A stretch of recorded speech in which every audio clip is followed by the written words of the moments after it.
Hello, hello. Waiting for everyone to get in here first. Toot, toot, toot.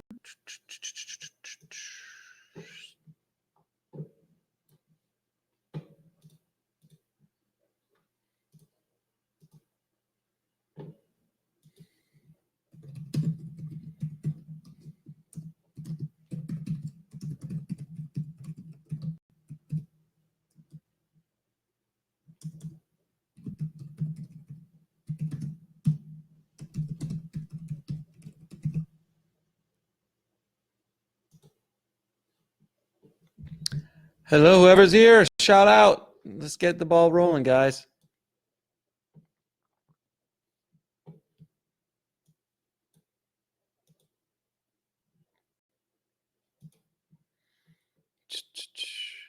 Want to wait for everybody to get here. We'll wait about 2-3 minutes before we get going.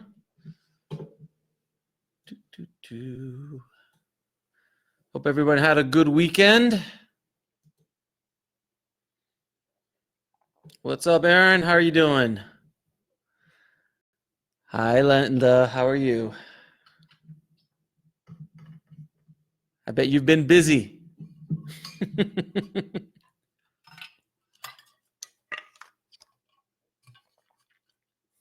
Just going to wait around for about 3-4 minutes, then we're going to get started.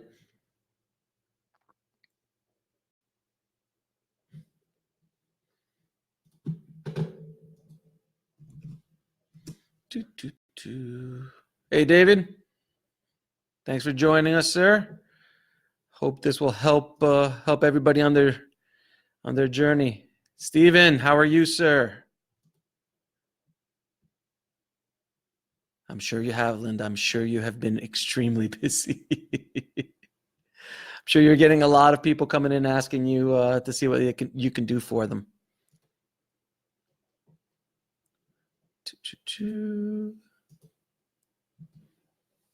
So we'll wait probably another couple minutes, and then we'll get going. Just want to see if everybody gets in here first.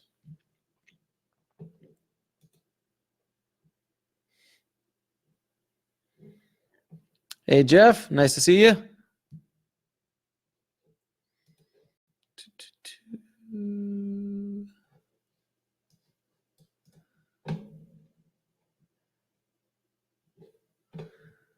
Now, I wasn't planning on doing these every week. I just wanted to make the announcement originally, and that was it. But new developments keep coming up, and new information keeps coming up that will help everybody, not only in the protect yourself from Distribber group, but anybody dealing with this in general, and also just good knowledge for filmmakers dealing with distribution in general. Hey, Jeff, how you doing, buddy? So I'll keep doing these as often as I need to inform everybody about what's going on, at least from what I'm hearing on the street, if you will. So let's wait about another minute or so, and then we'll get the ball rolling.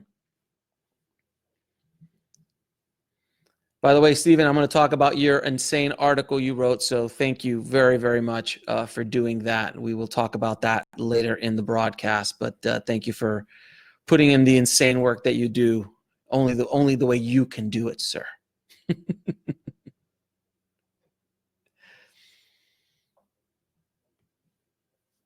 All right, starting to come in. They're starting to come in fast. So we'll wait a minute or so, and then we'll get the ball rolling, guys. Just feels weird, you guys just staring at me. Then do sure.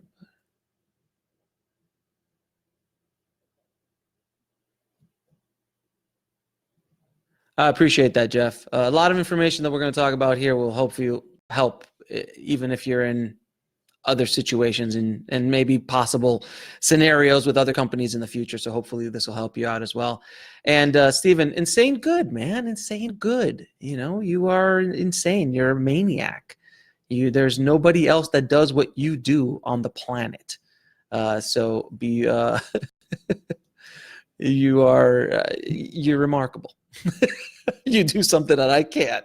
So yes, very, very good stuff we're going to talk about. All right, so let's get started, guys. So since last week, the board, the group has been growing. I think we're over 250 members now on the Distribber, the Protect Yourself from Distribber group, and it's growing daily. It continues to grow. I keep approving new members, new people coming in, and everybody is really helping each other out a lot. So I really do truly appreciate everybody, talking and sharing information and just trying to help each other out, trying to build a real community here of filmmakers that can really hopefully help everybody on this dealing with this kind of debacle that Distribber has created for all of us. Now, I did recently do a check. I went back on Amazon to see how many Distribber movies are still up there.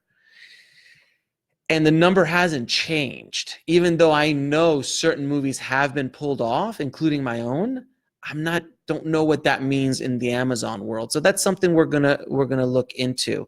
Let's just get started with this. A lot of people have been asking, how do I get my movie pulled off of from Distribber, off of Amazon and iTunes, and how to get them pulled off these platforms. I basically was able to email them directly. I just emailed support@distribber.com. And Michael, I guess he's head of business affairs or somebody there, or somebody from the support team, whatever support team is left, emailed me and said, hey, your movie's been taken off of all these platforms. And they gave me a good, and if it's not off in the next day or two, just give it a minute. It takes them a second or two. And they did, and they pulled everything off for me. So all my movie is off of all those platforms. Now, I haven't tried to put it back up yet. We're probably a day or two away from putting This Is Meg back up on Amazon specifically to see what happens, if they're going to allow us or not. And if they don't, then there'll be another update next week on what we will do in order to get that down. So first step forward, if you want to get your movie pulled off of any of the platforms that Distribber has uploaded for you, just email them directly. I'm sure they're being inundated with requests. There is only a 4 or 5 person team doing this work right now. So it's a skeleton crew. So, maybe they'll ignore you. Maybe they won't. I don't know. But this is all I know what we can do. There's no offices. There's nothing. So we're basically at the mercy of whatever Distribber wants to do. And it's in Distribber's best interest to do this, because it's going to create much more havoc for them if they do not comply. And then I'll let you know what happens when I try to put my movie back up onto Amazon in the next day or so. So that was the first thing I wanted to talk about. The next thing is getting your money back. Now, I know this has been something that a lot of people have been asking about. Like, how do I get my money back? Oh my God, I spent money and they haven't done the job that I paid them to do. I'm in the exact same boat you are. Now, there's 2 kinds of monies that we're looking for. One is back pay or residual payments that were owed from sales and rentals and whatever other revenue that were generated from these platforms coming back to us that we're supposed to get paid on a quarterly standpoint. To my knowledge, no one has been paid since the beginning of the year, if not end of last year's quarter, have not been paid. Now, I know for a fact that some bigwig Netflix producers probably have been paid, or these other big kind of producers that are not independent producers, or maybe some distribution companies and things like that. They're getting priority treatment over the individual. Again, that's hearsay. I don't know if it's true, but that's what I hear. So I don't know what that means. Hopefully we will get money back as far as money owed to us. To be honest with you, it doesn't look good.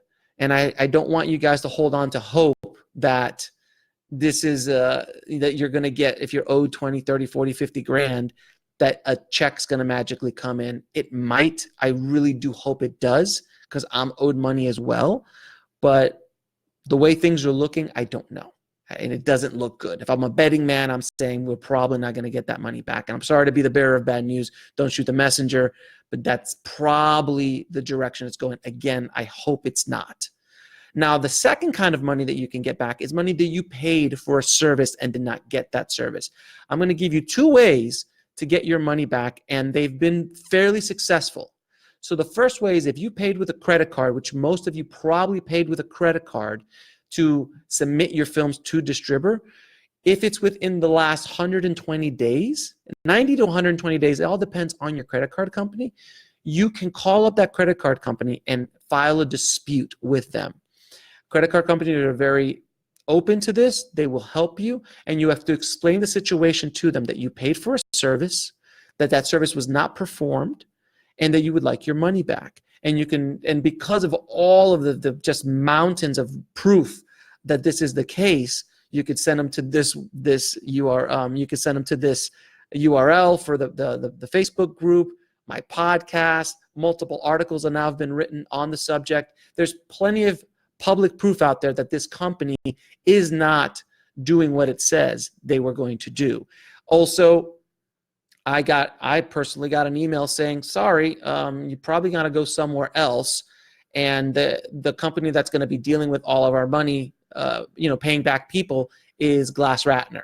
So Glass Ratner is the company that they have hired to do any of the, any residual payments or any payment back. They're bankruptcy. They're basically a reorganization / bankruptcy expert firm.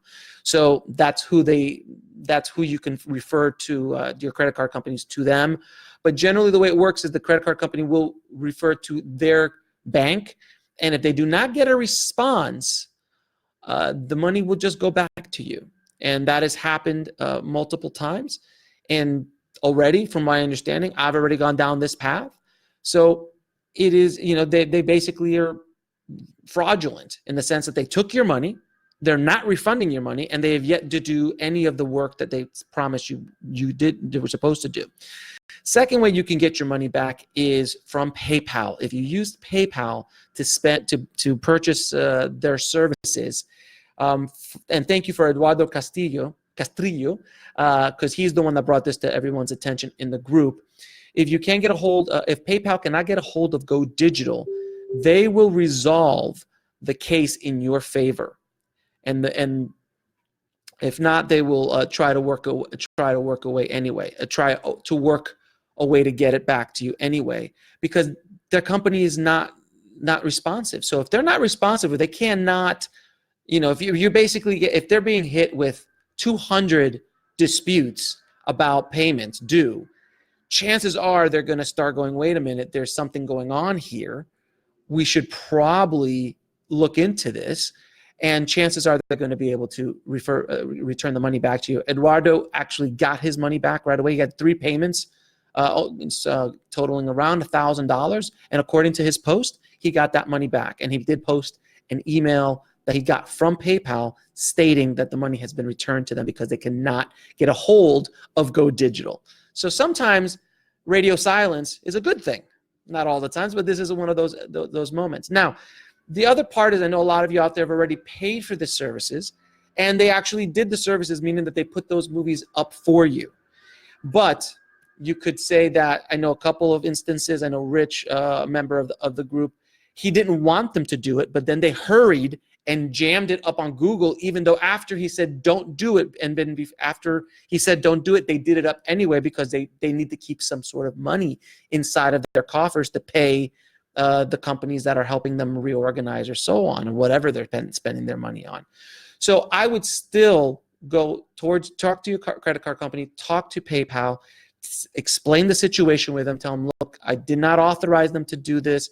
This is the situation. If it's a while ago, you can tell them I have not, and to be honest, they're still in breach of contract because they have not given you your money. So the service you paid for was not just to submit your movie up on these platforms.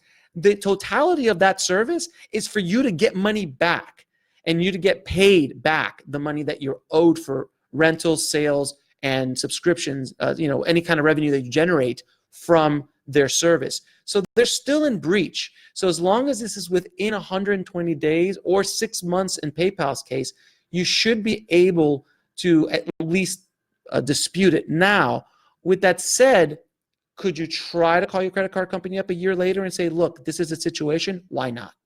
It doesn't hurt to ask. You can call them, explain the situation to them, and see if they can help you. Some of them will, some of them won't, but it's better than nothing. So I would definitely go down that road to see what you can get back. So at minimum, you're not out the money that you've already outputted for a service that you have not gotten in its totality. And now the money coming back from revenues and things like that, that's a whole other conversation. And as I've kind of already addressed that. Now, next thing I wanted to talk about is what if they don't pull your movie down? What are your options? If like I asked them to pull it down, no one's getting back to me. Oh my God, what's going to happen? I've lost my money and I've lost access to my movie and I'm stuck in limbo somewhere. Well, you can contact each platform directly and explain the situation to them. It's becoming more and more common, so they're starting to get bombarded with more and more emails from people like you and me who have a problem. There is an option because you do have the rights, you are the owners of it, and you need to prove these rights to the platforms. If you're working with a distributor or you're working with another aggregator, this is something that they can help you do in one way, shape, or form. Have them, if they have a relationship with these platforms, to explain to them what's going on. But you as the right holder, basically the buck ends with you. So you should go out and talk to and email support on Amazon, on iTunes, on Google, and see what happens. That is first steps that you can do to try to get the rights back to your movie. Because that, honestly, to me, again, I talked about this in the last update. A lot of people are like, "Oh, if I take my movie down, do I lose all the chances of getting my money back?" Maybe, maybe not. Right now, things aren't looking good for you getting your money back. And what would you rather have? Your money back, your movie back, and start generating revenue again from it, especially if it's a newer movie, or sit up there for a year or two while this, once these guys, if they file for bankruptcy, your movie's going to be stuck in limbo. It's going to be very difficult to pull it out after they file for bankruptcy, if they file for bankruptcy, but we'll see what happens. So my thing is, cut your losses, grab your movie, and at least you could go do something with it. But that, again, is just my opinion. So it all depends on how much they owe you. If they owe you $250,000, $500,000, this might be a different conversation. So it all is relative to your film and your situation, but that is just my advice. Just a second here. If anyone has success by doing this method of actually contacting the platform and having them and the platform agreeing to pull it off, please post it in the Facebook group so we all can see this, so we could all just keep everybody informed on what's happening. It's been great so far. People are really sharing their experiences and really helping everybody out in the group. Now, if you have an attorney that you've already contracted to help you with the situation, have your attorney reach out to the platforms in a more professional, legal way, and they might take more interest. They might take it more seriously if it's coming from an attorney's office. So again, might not be a bad idea to hire an attorney to write this letter for you and have them ship it out from their email, or have them mail out the letter coming out from you. It might cost you a few $100s.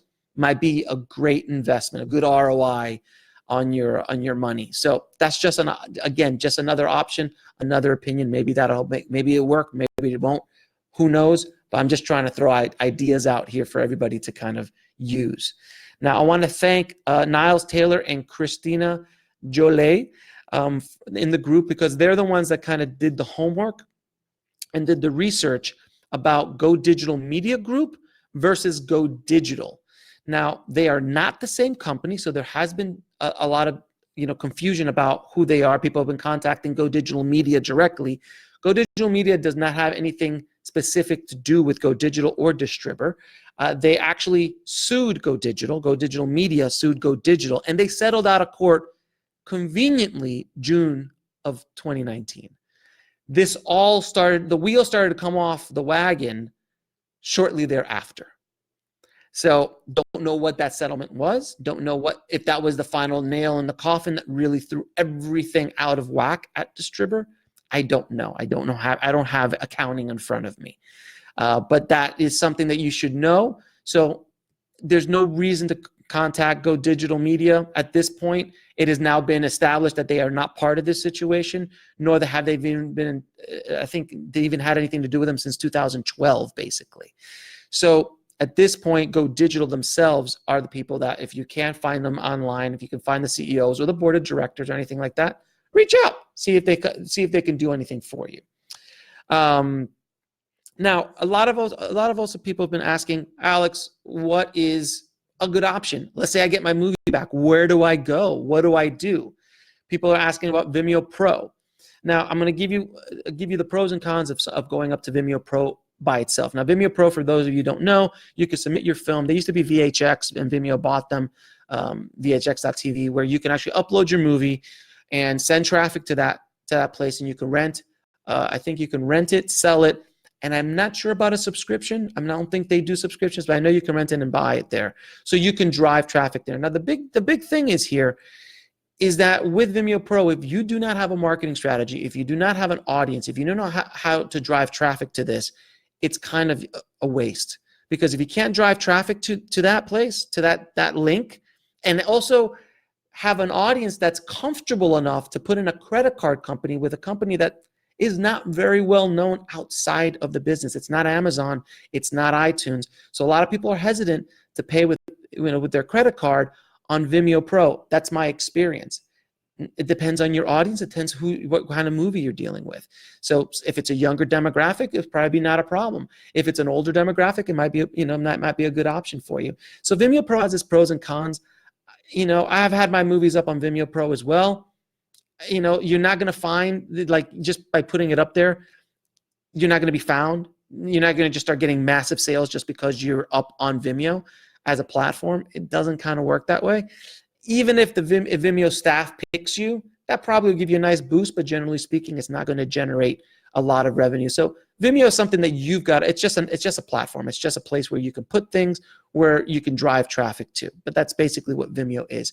A couple of other options that you guys might want to go down, which are more of a traditional hybrid kind of model, is two companies that I recommend, but I want you to do your homework first, and I'll talk about that in a second, is Indie Rights and Film Hub.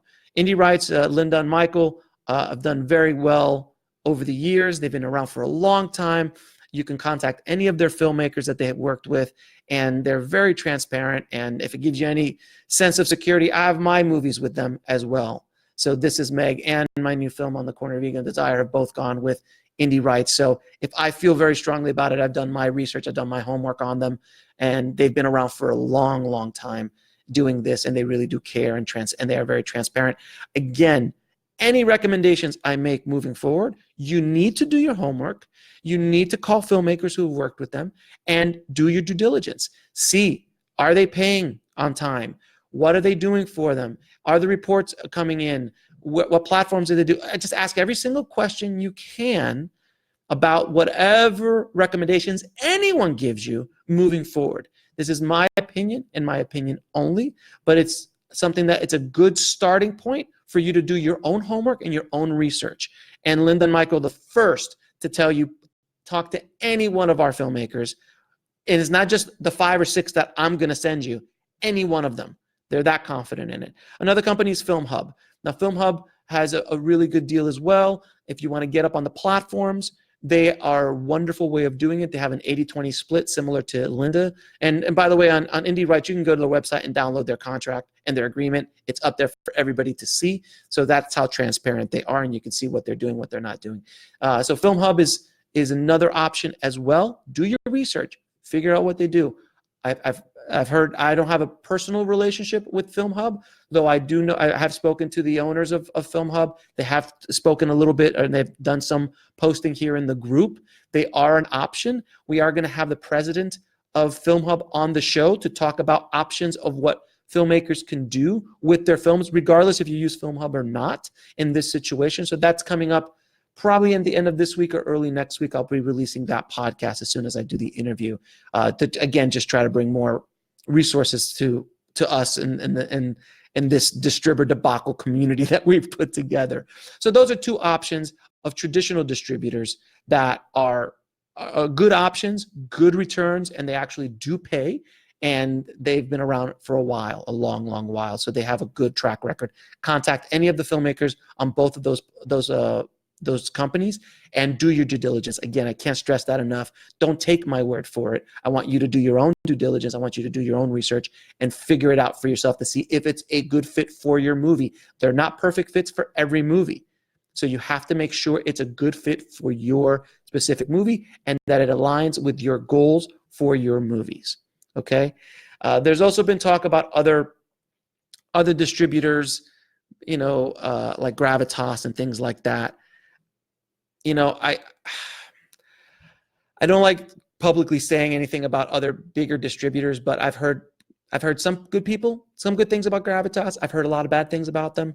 It's all about the deal, guys. And it's all about what they're willing to offer you. So regardless if it's Gravitas, regardless if it's any of the other big distributors, because there's a lot of them now circling this group of filmmakers who are in trouble from Distribber. So be very careful, be very aware of what's going on. Do not feel desperate. Do not feel like I have to go somewhere else because you're like, oh my God, I'm screwed out of Distribber. Now what do I do? Don't lose your mind. This is the point where you have to have your mind still. Be Zen-like about your decisions. Okay, be very careful the next step you do. So regardless if it's someone like Gravitas or another company, another large company, just look at their deal. If they're offering you a 15-year deal, probably not a good deal.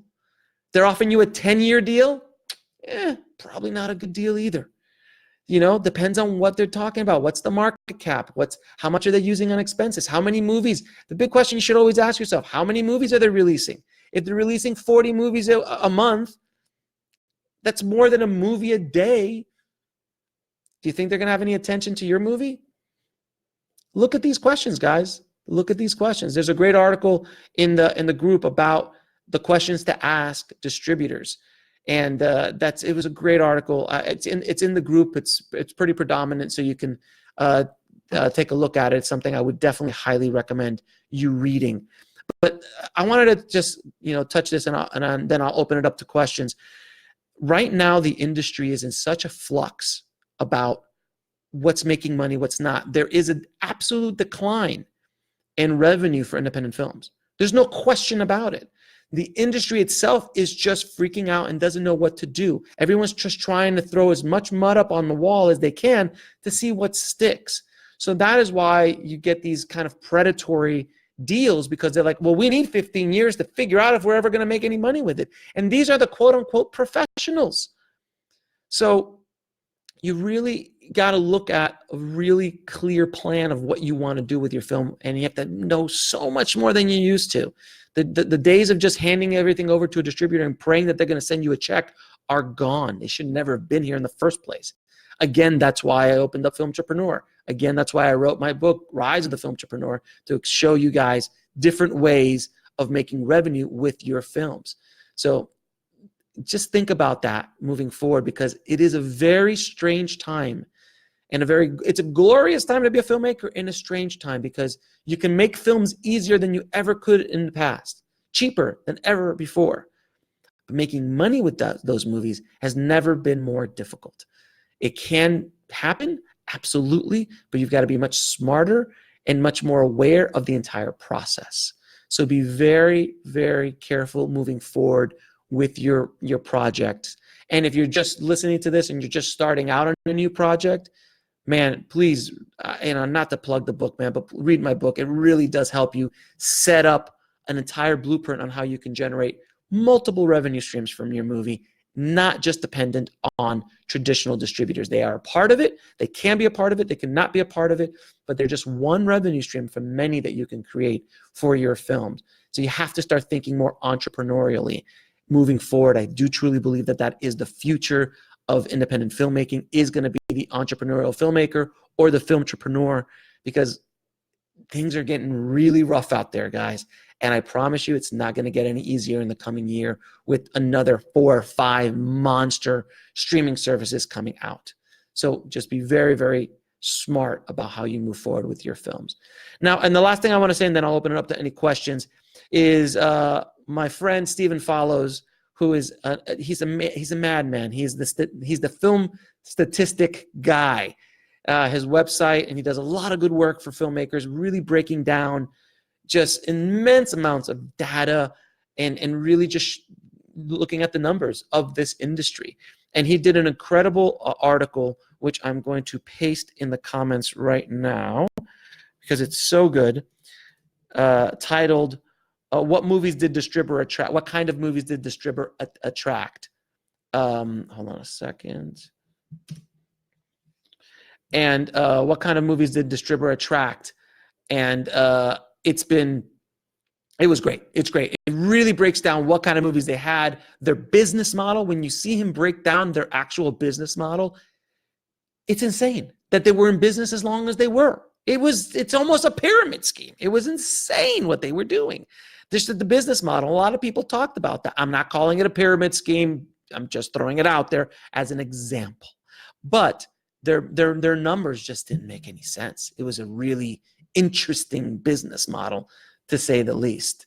So I'm going to open it up to questions now, and I'll answer any questions the best to my ability. Let me see here. Thank you, Michael. I'm doing the best I can. Steven, okay. This short-term stream revenue. Yeah, Linda says a very good point that DVDs and Blu-rays are not completely gone. There's a large group of people who still buy and rent DVDs and Blu-rays. So that is an option still. I know it's hard to believe, but there are different services that you can do on demand. If on Linda, you can, with Linda and Indie Rights, they're able to put your movie on DVD and Blu-ray fairly easily as well. That's something you could discuss with them. It is options out there, but it is another revenue stream as well. So think about that. Now, any other questions from anybody out there?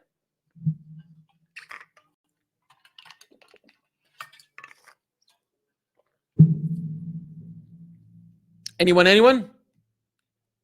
I'm not seeing anyone type, so I'll give you guys a few minutes. I know I've given you a lot of information to talk about already and to think about. So if there's nothing else, I'll give you about 1 minute. If nobody else asks any questions or comments or anything, I will end this broadcast and go on to my indie film hustle world. So let me know.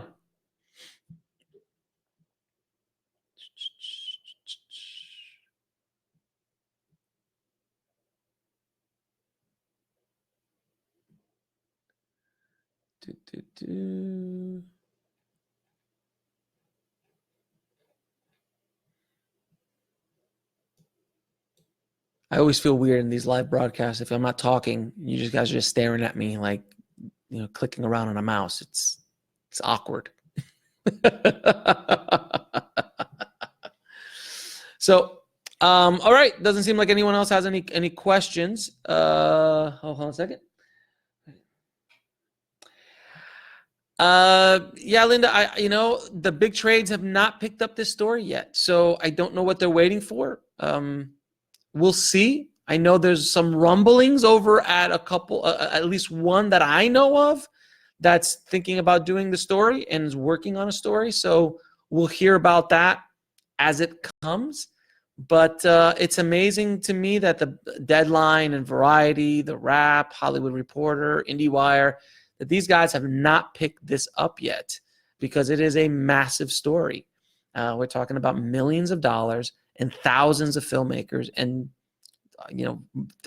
thousands and thousands of films being affected. So it is a fairly big story. And again, a story that could be systemic to the entire industry and could actually do a lot of damage if things don't change, as I spoke about in my earlier broadcast. So if there isn't any other questions, please, I will, again, I don't plan on doing these every week. It's just, I have been, because there's new information and new things that we can help everybody out with. So I'll pump this out on YouTube. It'll be on all the Indie Film Hustle platforms as well, and put it up everywhere else that it's available, that I can't put it up in. But if some other information comes out this week, which I'm sure there will be, I will at that point do another broadcast, but it's not something I plan to do every single day. Let me see. Oh, here we go. A whole bunch of stuff came up here. Hold on a second here. Charles, Go Digital is not paying money back yet. They have deferred all of those decisions to Glass Ratner, the company that they hired to do their reorganization and possible bankruptcy. So we'll see. Yeah, Jenna, I don't know when it's going to happen, but hopefully the trades will pick it up. I'm going to have Klaus, the president of Film Hub, is going to be my guest on the show. So that's going to be a really good show. I've already spoken to Klaus, and it's going to be a fairly informative show. So we're going to talk about that. Of course, Linda, that's why I'm here. I'm trying to spread the word as much as humanly possible. Yes, Bradley, what's your quick question, sir?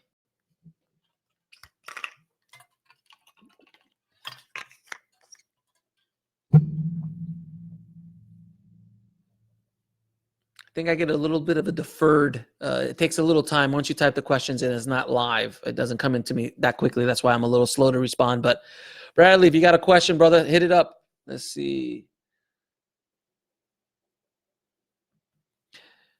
Yeah, David, the big boss. So we're going to, I'm not playing around. If we're going to bring somebody in, we're going to bring it in. Here we go, Bradley. Okay, for those of us with huge numbers of positive reviews that we don't want to lose, what do you think the best way for us to explore with the platform's potential transfer, aggregation, or distributors? That's a really good question. I have mentioned that before, that, sometimes I've heard two ways. I've heard that you do lose your reviews. I've heard other ways that you don't lose your reviews. If anybody out there has a way of doing this without losing your reviews, please let us know in the group. I don't know, Bradley. I really don't know. It's like we're stuck. It's where we're stuck in a real rock and a hard place here, because if you don't pull the movie off and you lose your reviews, you don't make any more money. The money that's being made right now, I want to know where it's going. So any rentals, any sales, any revenue coming in, is Amazon, Netflix, iTunes, Google, are they just still sending checks to Distribber? Are they? So I truly don't believe that's very fair at this point, among other things that isn't fair. So the longer you have it up there, the longer the money is going somewhere that you're never going to see. Now, if you pull the reviews down, or you pull your movie down and the reviews go away, then you got to start from scratch. So it's a real tough place, man. It's a real tough place to be. It's a decision that only you as the filmmaker can truly make. Honestly, it's only you that can actually make this decision, because I really don't know, man. I really don't know. Again, I've heard of some filmmakers have pulled it down, have been able to keep their reviews. If you contact them, transfer rights over, maybe this is a conversation for an attorney, and see if that can happen. I don't know, man. These are questions that are above my pay grade. But I'll let you know, because I'm willing to pull. I've already pulled off This Is Meg. And let me actually see something real quick. I'm just going to go real quick while you guys are on. I'm going to go to Amazon.com, and I'm just going to type in This Is Meg and find out what's going on. So my reviews are still up on This Is Meg, even though the title is currently unavailable, whatever that means. So does that mean that I'm able to upload it again? We're going to find out really quickly if that's going to happen or not. But my reviews are still there. So I'll report back, and I'll let you guys know in the group if I am able to put the movie back up. If the reviews stay, then that answers the question. But by the way, anyone listening or in the group, if you've had your movie pulled off and you were successfully able to put it back up through another distributor or another aggregator, let us know, first of all. And secondly, let us know if you kept the reviews. Because I think the reviews that I have, I don't know exactly. So I don't know. Yeah, these are just reviews that I got through Amazon. Yeah, these are all the Amazon reviews. So anyway, that's where I'm at. Let's see. No problem, brother. No problem. Any other questions? So yeah, David, my book, The Rise of the Film Entrepreneur, is not going to come out on October 8th. I'm going to push the release date because I just literally delivered it to my editor. So yeah, we're going to start working on it. I'm thinking probably end of October or early November sometime is when we're going to do the final release of the book. And for anybody listening or wants to know more about that book, again, this is not a plug, but it is a plug because I have the word hustle on here. So, you know, so there you go. You can go to filmbizbook.com and that'll take you to the preview, to the pre-order link. And it'll go there. Jane, there we go. Hold on a second. My friend's Doc Voices from Within pulled her film and the title is still up. Has not been able to re-upload for over a year now. So yes. Also interested to the re-upload possibility. She says contacting us isn't successful. Maybe more filmmakers in the boat do something like that. I'm not sure if Jenna, did she actually do it personally, like it's her, she did it herself, trying to upload it herself, or did she like pull it off from a distributor and then try to upload it herself, and that's why it's not working? Because I think if it's from distributor to distributor, it might work, but I think if you are trying to upload it again, it might be a different scenario or a different story. So let me know what the answers are to that. No worries, David. I'll find out. I mean, I'll let you know when the book is out. Don't worry. That you don't have to worry about that. If you follow me, you'll know when the book is coming out. And then I'm also going to have another big announcement this week, later in the week, about something I've been working on for a long time, and it's a big announcement of something I've been working on for a long time, and it's nothing I've ever done before. She used a small distributor who used Distribber. God, a small distributor that used Distribber. So she's like a middleman after a middleman after. Good Lord, guys. Yeah, I don't know. I don't know what to tell you. If is she trying to put it back up herself, or is she going through another distributor or aggregator?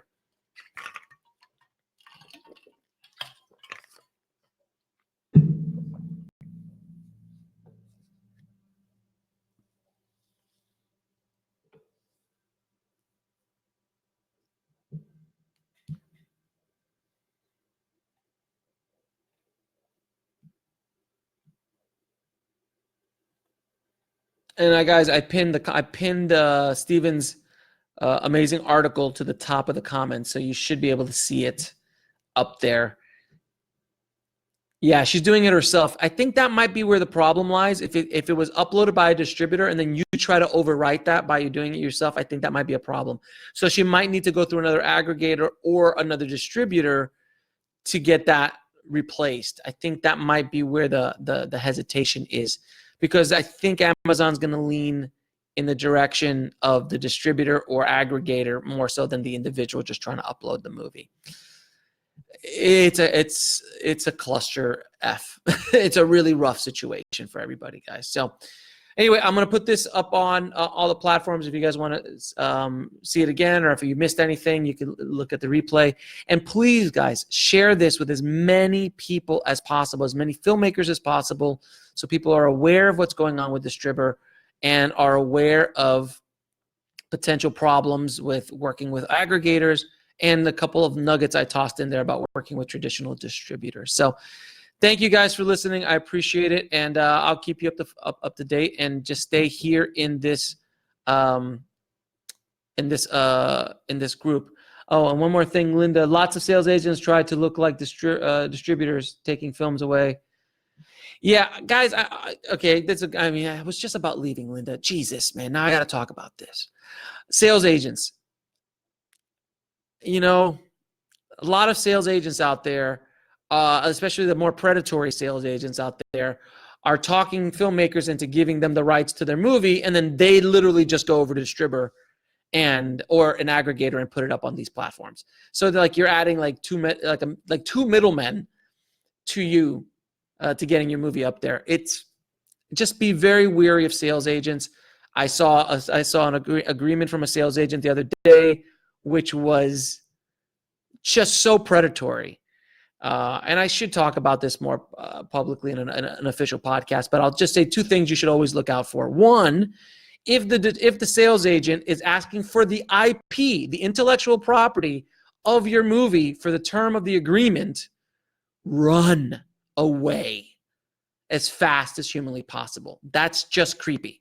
As another distributor friend of mine said, that's just creepy. Secondly, if they're asking to put their name in as an executive producer or throw their logo in the front. Now, other distributors will throw their logos in the front of movies. That's standard practice.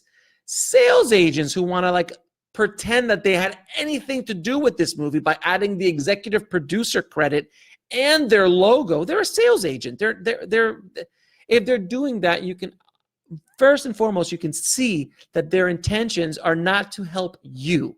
They're self-motivated and they just want to better themselves. And I had one filmmaker tell me, like, well, they have a large IMDb page because they had a lot of credits because they had scammed so many filmmakers and giving them executive producer credits that they looked official or they looked like they knew what they were doing or that they were of some sort of magnitude or status.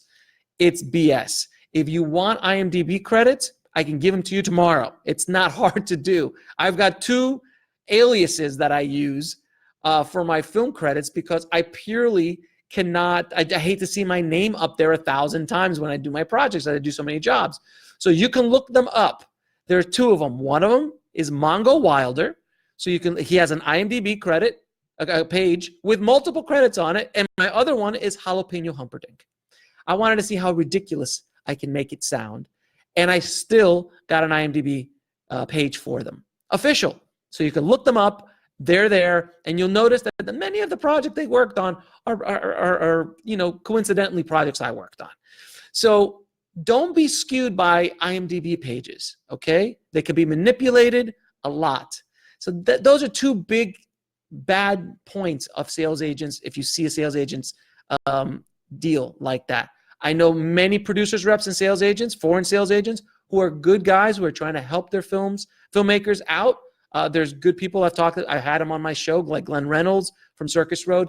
These are good people trying to do good work, but this kind of IP and this or that, it gets really creepy and really kind of just like icky and slimy. So be very, very weary of sales agents.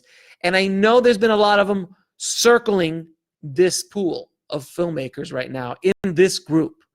So if you see anybody trying to say anything like that on the comments or posting, let me know. I try to follow as much as I can, but let me know and I'll pull them off. Okay? Thank you, Linda, for letting me go on and talking about that as well. I gotta go, guys. Thank you so much for listening. Anything else I can do for you, hit me up in the message me or hit me up in the group. All right? We're in this together. We'll make it through it. I promise you, I'm in the same boat you guys are. So as more information comes in, I will pass that information on to you through either more Facebook Lives, in posts, articles, or on a podcast. Thanks again, guys. I'll talk to you soon.